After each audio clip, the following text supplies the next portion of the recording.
I do have one that's not that related from what I can tell. I have a family member, my father. He's not a very nice person. Well, I'd say he's really bitter and frustrated. There's a lot of pent-up negativity around him, and it's apparent from even, when he checks out at a cashier, anybody can see it. It's really, really apparent. But there is a lot of love both ways. So what's happening there?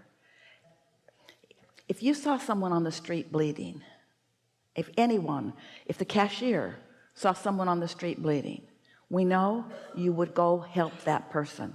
But when you see someone being obnoxious and abrasive, you don't want to help them, even though they really are suffering in the same way that someone who's been run over by a car and is bleeding is. They're suffering from their disconnection from who they are.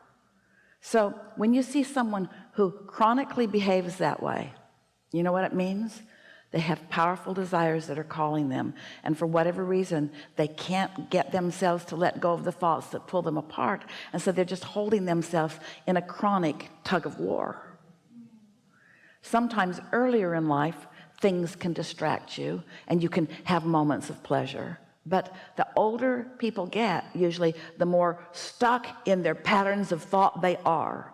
And then the more evidence they attract that supports their theories of injustice and unfairness and inequality and wrongdoing in the world, you say. We're going to tell you something that you already know, but we want to say it out loud here.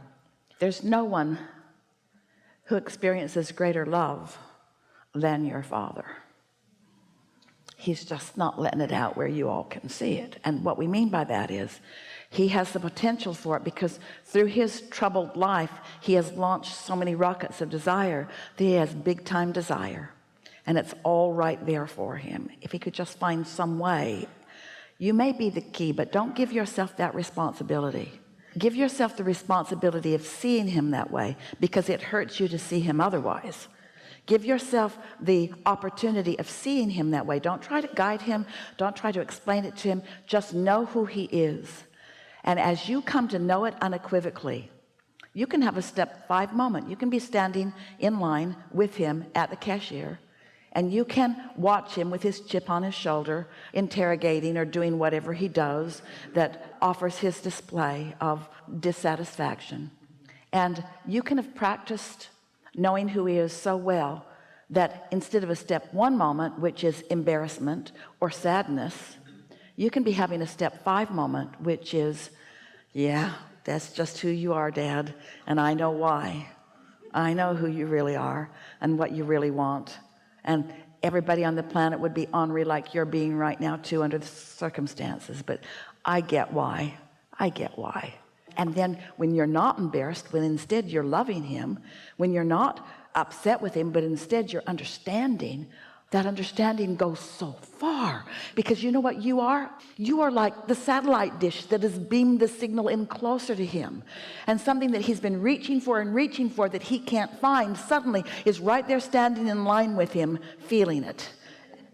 And what you're going to start noticing is he's going to start softening a little bit, and when he turns and looks at you and you're smiling, not grimacing, you're winking at him, not hiding, you're giving him a thumbs up, not running away from him, you're with him. You're with him in your love for him. You're with him in your love for him, because that's all he's reaching for.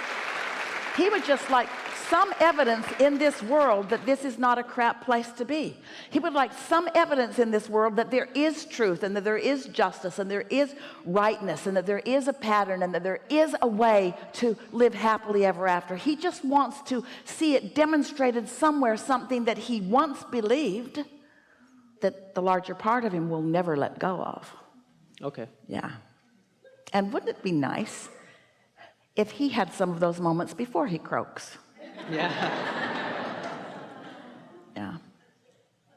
Yeah, exactly what you said.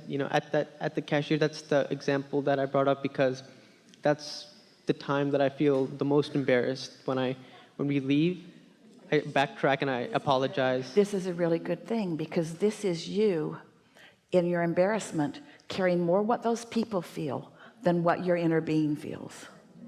and your inner being isn't embarrassed. Your inner being understands. Your inner being knows what he wants, and your inner being knows what he currently believes, and your inner being is never giving up on him. Your inner being is not embarrassed. Your inner being knows who he is and why he feels the way he does, and keeps standing there just waiting for him to come on home to it, to come on home to it. But you are doing what anybody else would do. Almost anybody else will do it. Everybody's got stories of how their parents embarrass them.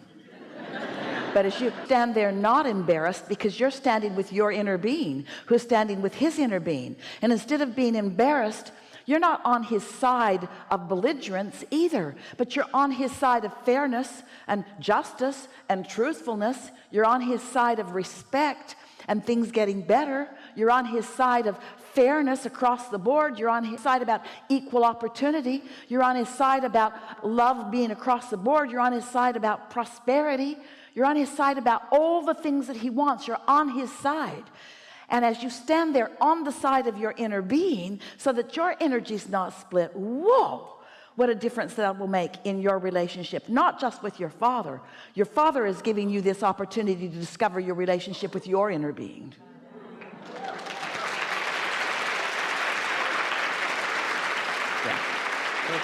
Yeah. Enough? Yes. Really good. Really good. This is a really good time for a segment of refreshment.